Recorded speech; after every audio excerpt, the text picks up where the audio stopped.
convidar a doutora Isabel Weiss. Ela é psicóloga clínica, especialista em terapias cognitivas pela USP, mestre em saúde coletiva pela Universidade Federal de Juiz de Fora, doutora em ciências pela Unifesp, instrutora avançada de Mindfulness pela Universidade da Califórnia e coordenadora do curso de pós-graduação em saúde mental do Hospital Israelita Albert Einstein, em São Paulo. Ela possui livros e artigos publicados em sua área de atuação. Hoje ela vai nos falar sobre Mindfulness no controle da ansiedade. Por favor, doutora. Boa tarde, né? Muito obrigada pelo convite. Agradeço imensamente à Alhambra por essa oportunidade de estar aqui, especialmente Maria Clara, que está sempre aí me convidando. É um prazer poder falar um pouquinho de ansiedade para todos, né? Nós estamos vivendo uma pandemia no mundo de ansiedade e somos o país campeão mundial em índices de ansiedade e depressão no mundo, né? Assim como também somos campeões mundiais no consumo de medicamentos psiquiátricos, assim como também somos campeões mundiais em número de horas na internet. Nada disso é coincidência, né? Existe uma forte relação. Quando a gente fala de internet, nós estamos falando de rede social, né? Nós estamos falando de WhatsApp, principalmente no Brasil. Nós estamos falando de LinkedIn, Instagram, né? São coisas que realmente levam a nossa mente à distração, ao devaneio, né?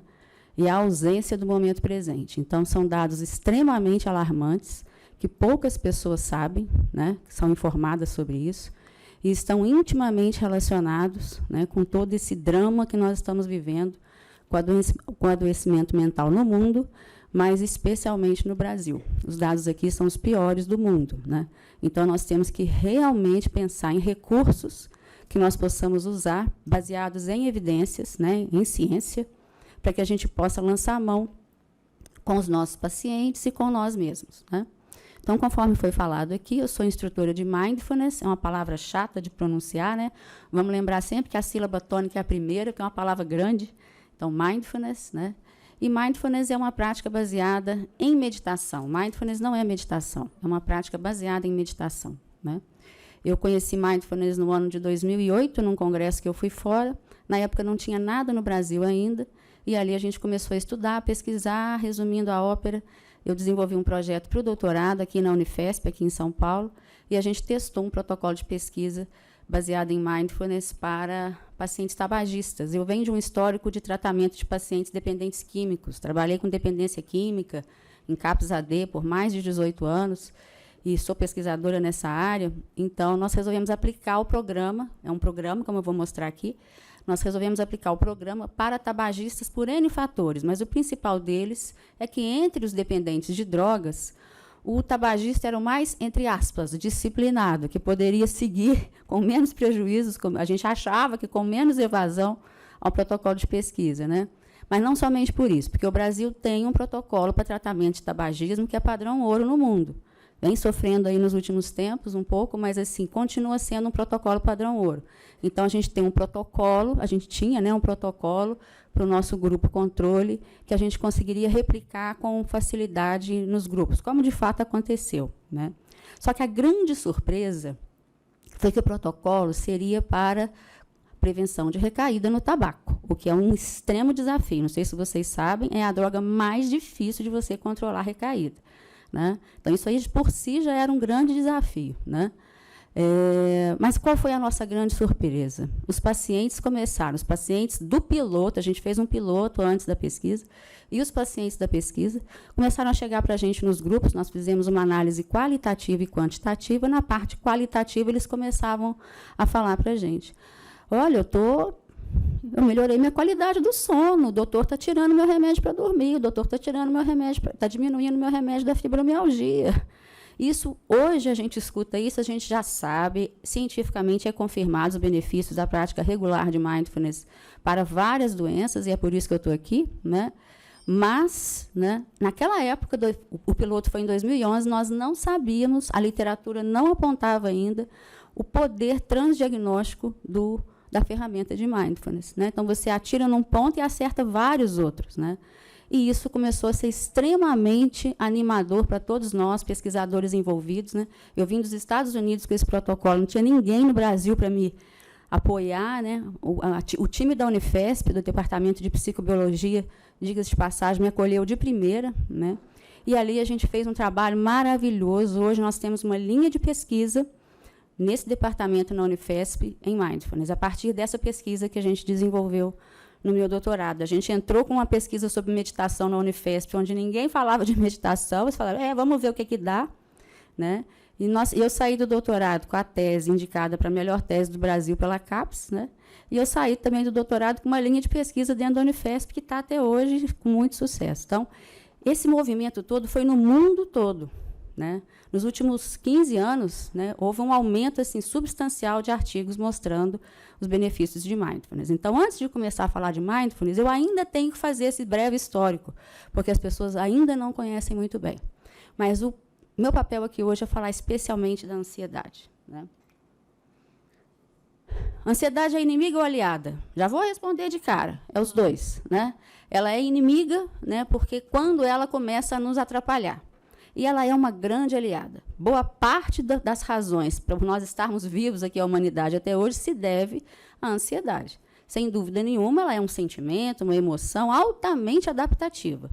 A ansiedade normal, digamos assim, né, funcional, ela é uma ansiedade que nos prepara para uma prova, nos prepara para vir dar uma palestra, a boca fica um pouco seca, tá vendo? Isso aí é ansiedade. E ela é super aliada nessa hora, porque ela potencializa a minha memória. Eu lembro de coisas que, se eu estiver lá na Bahia, né, numa rede, se você me perguntar um negócio, eu vou levar uns minutinhos, talvez uns segundos para responder. Aqui não, aqui responde pronto, né? Salvo pós-Covid, né, gente? Que a gente fica aí com uns lapsozinhos de memória. Mas, de uma maneira geral, sabe, assim, é assim que acontece. Quando você vai fazer uma prova, um desafio, né? Quando você está sendo desafiado. Então, né, um assalto, sei lá, uma violência, né? A ansiedade, ela vem em prol, né, para nos preparar para esses momentos. No entanto, olha lá, ela pode ser normal, então, mas ela pode ser um indicador de uma doença subjacente, né? Quando esses sentimentos se tornam excessivos, obsessivos e passam a interferir na vida cotidiana, né? Aí essa ansiedade saiu desse âmbito, né, naquele momento que eu preciso dela, e ela passou para o meu dia a dia. A gente costuma dizer o seguinte, ela saiu da borboletinha no estômago para o psiquiatra, né? É quando parou de ser só aquela borboletinha eventual no estômago e você, a sua família, as pessoas próximas começam a falar, olha, está exagerado, está te prejudicando, né? Mas isso leva tempo. Por que leva tempo? E esse é um dos dados importantes de pesquisa, o porquê da ansiedade no Brasil está nesses números estratosféricos. O brasileiro se adapta à doença mental. Saiu um artigo recente falando isso, em agosto, né? O brasileiro se adapta aos sintomas como se ele tivesse que se adaptar, como se aquilo fosse característica dele. Fulano é muito ansioso. Ninguém é muito ansioso, gente. A gente está muito ansioso. Está há 50 anos, Isabel? Está há 50 anos. Né? Ninguém nasce ansioso. Né? A ansiedade tem fatores genéticos, como todas as doenças têm fatores genéticos, mas existem fatores ambientais expressivos na ansiedade. Né? E nós estamos sendo hiperestimulados com problemas, com informações, né? O WhatsApp o tempo todo, ninguém consegue se concentrar, ninguém consegue ler um texto inteiro, né? Ninguém mais consegue ler um livro, sabe? Porque a mente se viciou em informações breves, rápidas, rasteiras e superficiais. Então, se aprofundar tem sido um dilema para muita gente, para a maioria. Então, olha só. Não sei se está dando para ouvir. A OMS, esses dados são de 2018. A OMS indica que, pelo menos no mundo, 264 milhões de pessoas sofrem com transtornos de ansiedade. Uma média de 3,6%, 2018. O Brasil lidera na América Latina, já liderava, com 9,3% com algum tipo de transtorno de ansiedade. A taxa, porém, é 3 vezes superior à média mundial, isso aí antes da pandemia. Aí vamos ver dados de 2023. 26,8% dos brasileiros receberam um diagnóstico de transtorno de ansiedade. Mas olha que dado super alarmante. Receberam um diagnóstico, ou seja, foram ao médico. A maioria não vai ao médico, é o que eu acabei de falar. As pessoas se adaptam, vão tentando... Todos nós, viu, gente? A gente vai tentando se adaptar, Tem preconceito de usar remédio, tem preconceito de ir no psiquiatra, ou toma remédio por conta própria, toma o remédio do vizinho, do marido, da esposa, do filho, vai tomando, não vai no médico. Isso não é tratamento, né? Tratamento é ir ao médico, receber um diagnóstico, né, e fazer o tratamento indicado. Então, olha lá, 31,6% da população mais jovem é ansiosa. É a faixa etária que lidera, tá? Mais concentrada no centro-oeste do Brasil e entre mulheres. 12,7% relatam ter recebido o diagnóstico de depressão. Então, 12%, quase 13% das pessoas que receberam o diagnóstico de ansiedade também receberam de depressão. E nos Estados Unidos, houve um aumento de 250% de 2018 para cá, né? Com sinais de uma grave angústia, né? Que é o que muitas vezes a gente também sinaliza, sente, as pessoas, né, falam sobre isso, mas ninguém fala da ansiedade propriamente dita. Então, pode ser uma manifestação primária dentro de quadros chamados de transtornos de ansiedade e pode ocorrer decorrente, por exemplo, de uso de uma droga, doenças clínicas ou outros transtornos mentais, tá?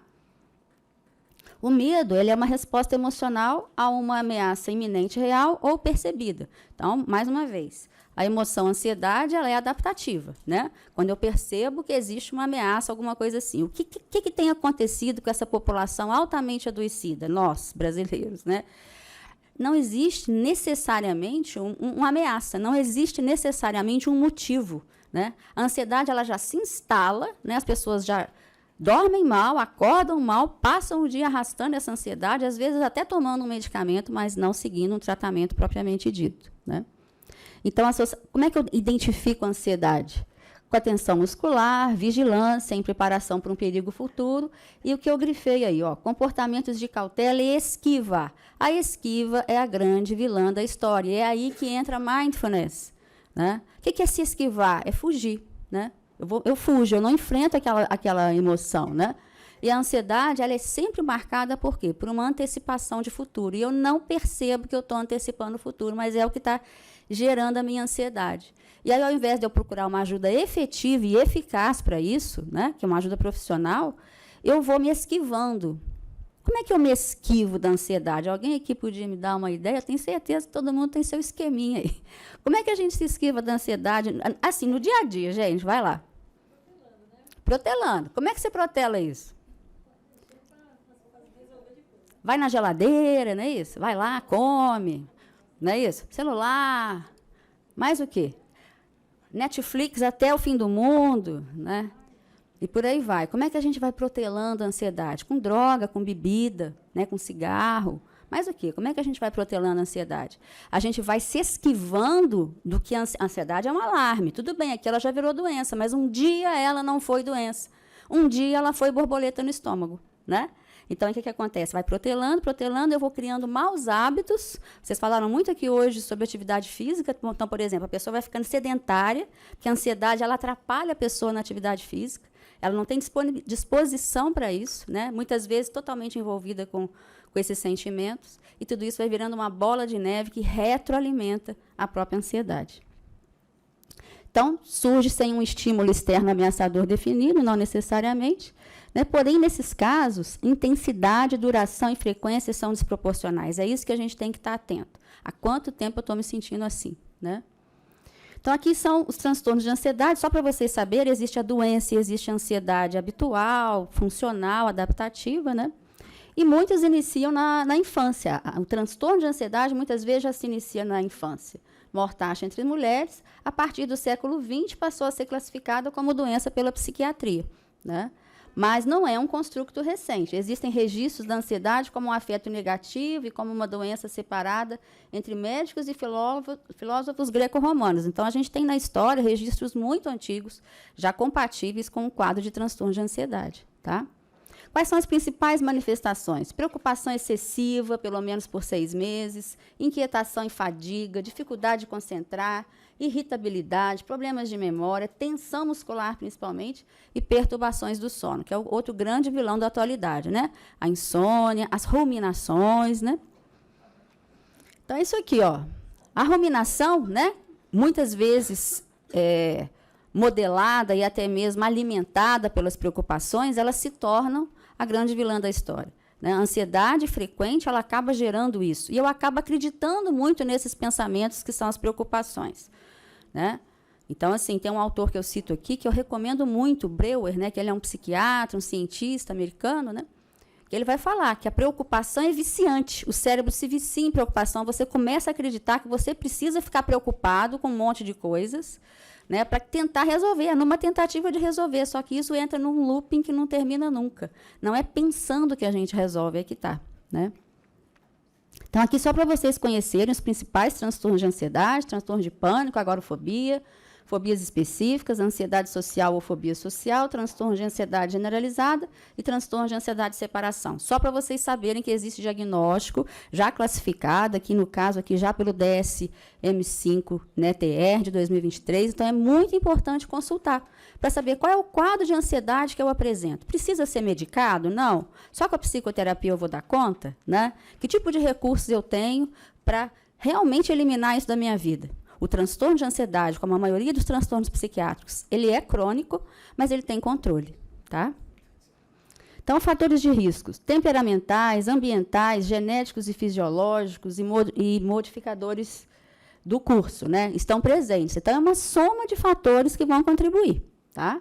Afetividade negativa, uma pessoa que alimenta uma afetividade negativa, geralmente isso acontece em família, né? Experiências adversas na infância, obviamente, né, com múltiplas experiências de ansiedade envolvidas. A herdabilidade entre 30% e 40%, mais um traço de neuroticismo, né? Neuroticismo refere-se a esse nível crônico de desajustamento e instabilidade emocional, aquilo que vai se empurrando, muitas vezes familiar também, a criança acaba aprendendo esse padrão, um padrão de negativizar a experiência, de catastrofizar a experiência, que é o padrão da ansiedade, e ela vai levando isso para a vida dela. Então, isso vai alimentando, retroalimentando a ansiedade. Então, a gente trabalha dentro desse modelo cognitivo comportamental, que é a linha da psicologia que eu trabalho, né? Onde a gente precisa ter essa consciência que o nosso comportamento ele é fruto, claro, muitas vezes de uma situação, de um gatilho que desencadeia, né? Mas existe um pensamento por trás, no caso da ansiedade, um pensamento de antecipação, um pensamento catastrófico, que por sua vez desencadeia uma emoção, no nosso caso aqui, por exemplo, a ansiedade, que por sua vez vai desencadear num comportamento. Qual é o meu comportamento padrão quando eu estou ansiosa? Ah, mas eu estou ansiosa todo dia. Então, qual é o meu comportamento disfuncional que está alimentando a minha ansiedade? Tá? Muitas e muitas vezes são maus hábitos que vão entrar aí nesse looping. Tá? Aqui é um modelo cognitivo para vocês entenderem. Eu grifei aqui em vermelho, ó, né, os processos de atenção. Né? Por quê? Porque tudo começa ali. Qual é a qualidade da minha atenção? Aí vem mindfulness. Mindfulness é uma prática, então. A gente vai fazer agora, baseado em meditação, né? Baseada em meditação, para melhorar os meus níveis de atenção. Melhorando os meus níveis de atenção, eu penso melhor, eu consigo tomar melhores decisões, né? Eu consigo pensar em perspectiva, não em futuro, mas em perspectiva. Eu consigo tomar as melhores decisões, regular as minhas emoções. Então, as pesquisas mostram que todos esses processos envolvidos vão melhorar o quê?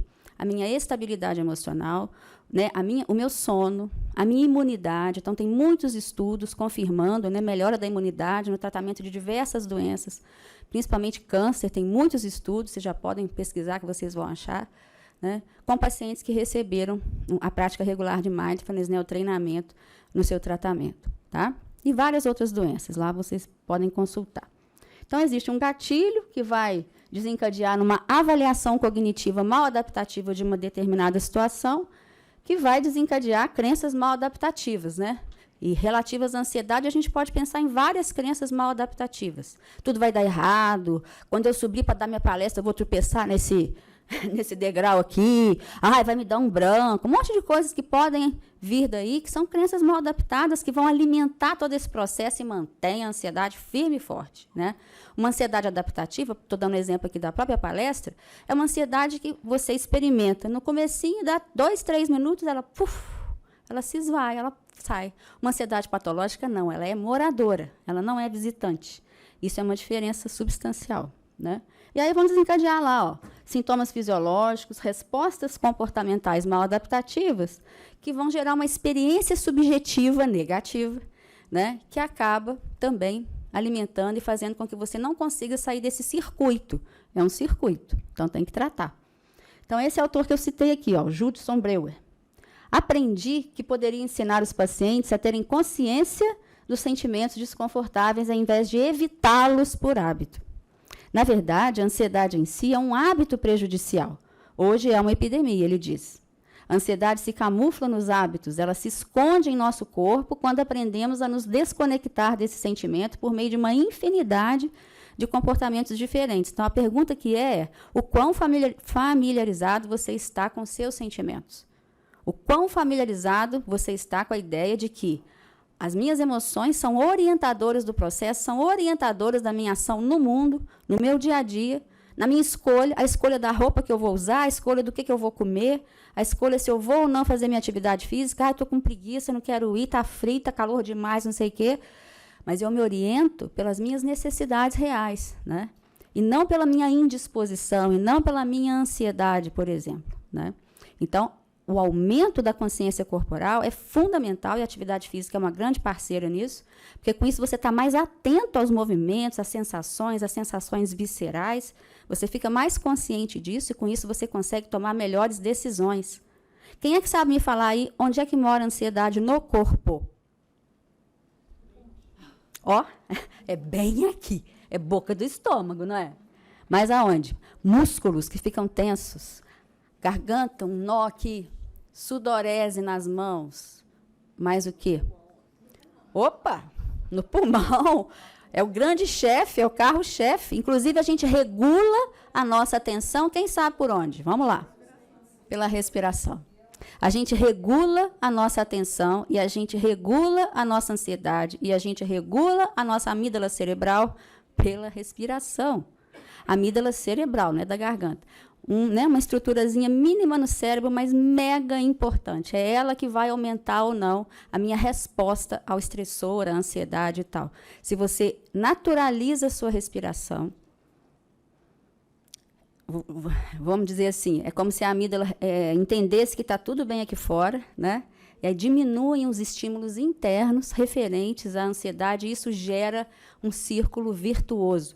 Os hormônios do estresse vão embora, porque eles falam, não estão precisando de mim. Então, eles vão embora. Isso melhora regular. Imagina você fazendo isso regularmente. Isso melhora a sua imunidade, isso melhora a sua resposta ao estresse, isso melhora o foco, né? Isso, obviamente, faz com que você consiga tomar melhores escolhas, fazer melhores escolhas, tá? Então, aí uma fala dele, do livro dele, que é interessante. O livro se chama Desconstruindo a Ansiedade. Super, super indico, tá? Desse autor aí. Esqueci o nome da editora, mas você acha fácil no Google.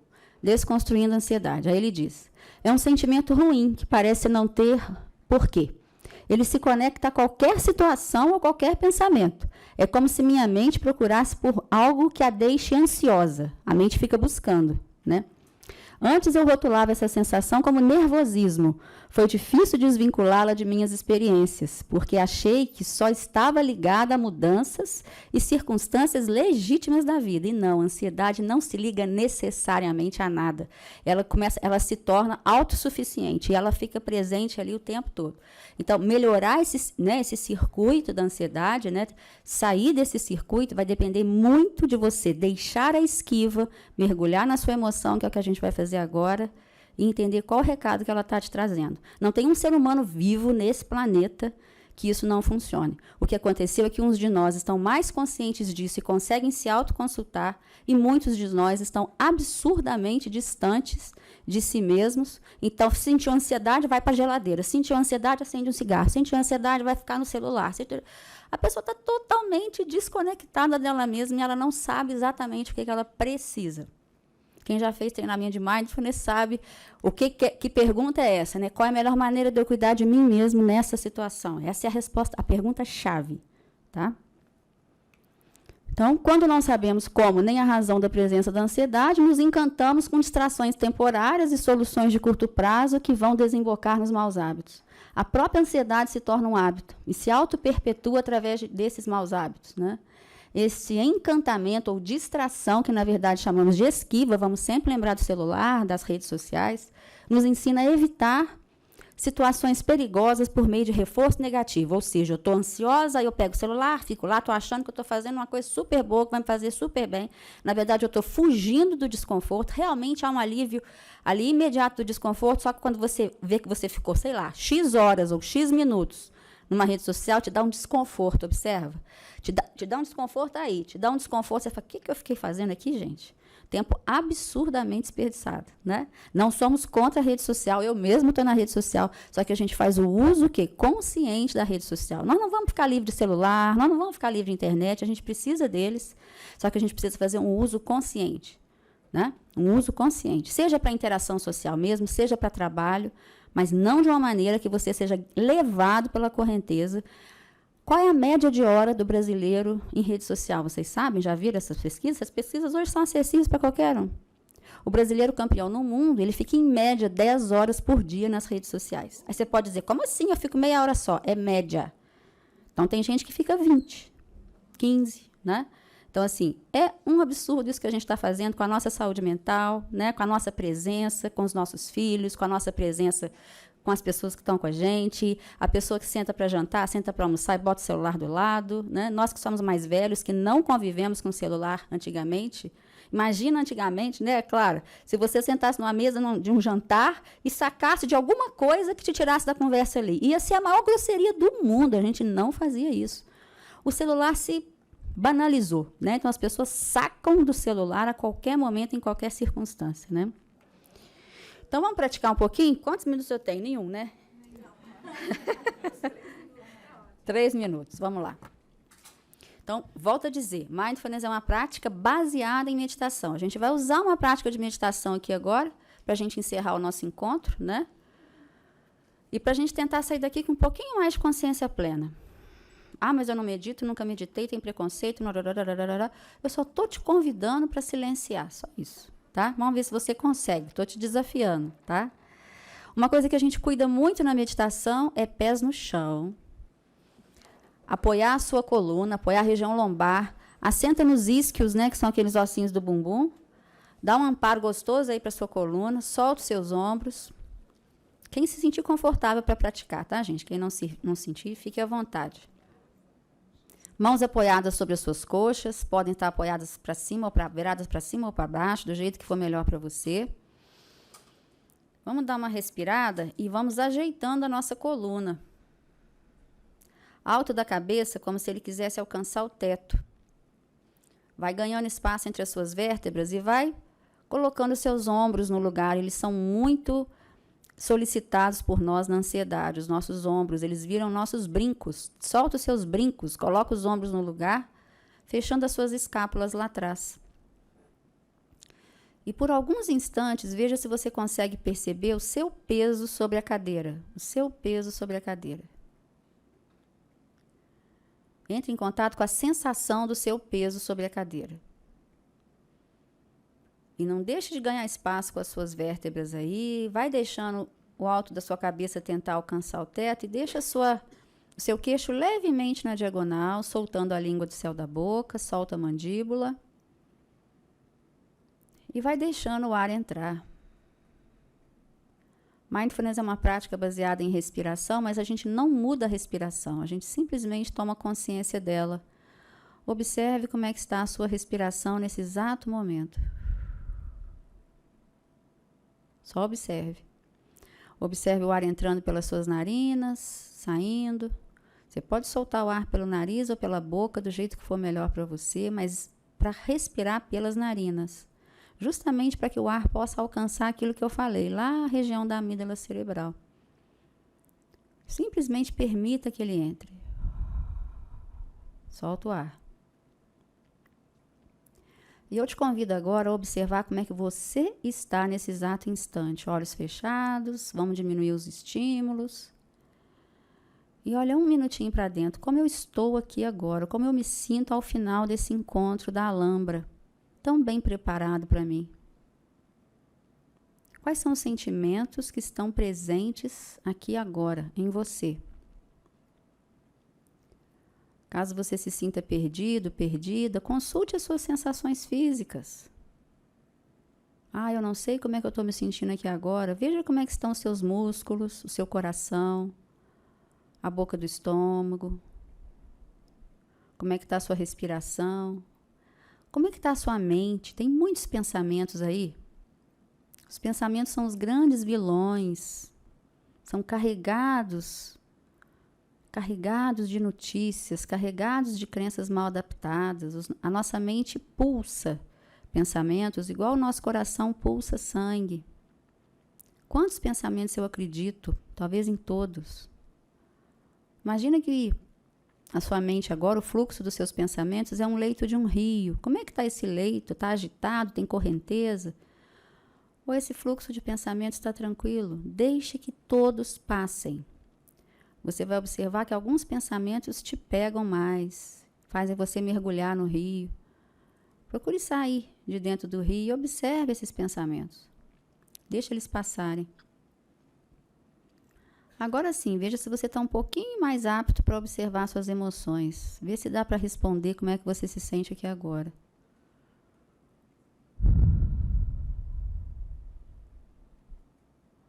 E agora sim, eu vou te fazer uma pergunta. O que você precisa nesse exato momento? Qual é a sua necessidade nesse exato momento? Seja o mais honesto, mais honesta possível com você mesmo. Pode ser de descanso, pode ser de alimentação, pode ser de falar com alguém, pode ser a necessidade de relaxar, pode ser a necessidade de agradecer por esse momento. Pode ser uma preocupação que fica o tempo todo indo e voltando, mas preocupação não é necessidade, ela é uma resposta mal adaptativa a uma necessidade. Porque se eu tenho que pagar uma conta amanhã, que eu não tenho dinheiro hoje, isso gera uma preocupação. Mas nesse momento agora, eu tenho como resolver isso? Nesse exato instante aqui agora? Se eu tenho, eu vou na direção disso. Mindfulness pressupõe atitude e intencionalidade. Se eu não tenho como resolver isso agora, eu vou respirar e eu vou me dar ao direito de estar presente. Mindfulness é uma prática onde a gente reativa a nossa capacidade de estar presente. Sabe por quê? Todos os recursos que a gente precisa para resolver um problema estão disponíveis à mente consciente, estritamente no momento presente. Então, respira mais uma vez. E podemos ir voltando, cada um no seu tempo.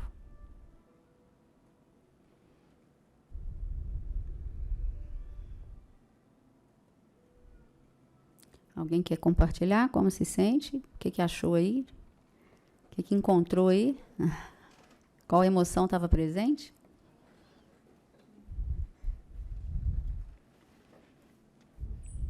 Encontrei um turbilhão, tipo assim, né? O que vocês encontraram aí? Hein? Você percebeu os pensamentos muito acelerados, isso.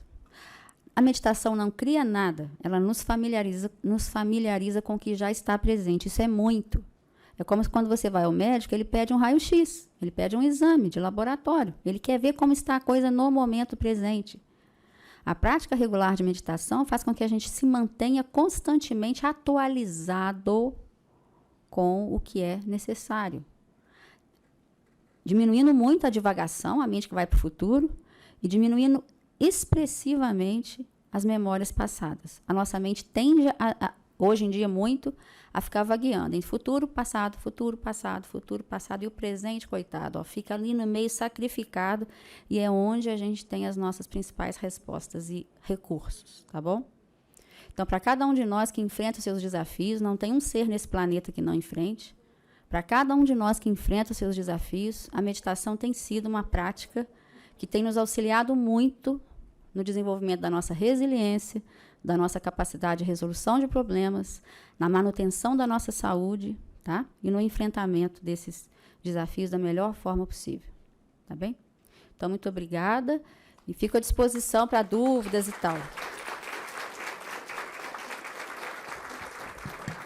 Eu vou deixar aqui que eu acabei precisando eu acabei precisando... Onde que vai para frente? Aqui, né? Eu acabei precisando cortar essa parte, mas foi dito. Aqui é o programa que eu ministro já há 15 anos, né, que é o Mindfulness Based Relapse Prevention, prevenção de recaída baseada em Mindfulness, que hoje mudou de nome. A gente fala de prevenção de reatividades baseada em Mindfulness, porque esse programa, como eu falei, ele nasceu no campo das adições, né, das drogas, e ao longo dos anos foi se mostrando transdiagnóstico. Então, hoje a gente fala de reatividades e não mais de recaída, tá? E aqui é um livro que eu lancei em 2020, onde eu mostro o modelo do programa que eu ministro, já adaptado para a população transdiagnóstica, não mais para drogas, tá? E aqui o meu contato, caso alguém queira trocar alguma ideia. Obrigada, gente. Posso deixar aqui?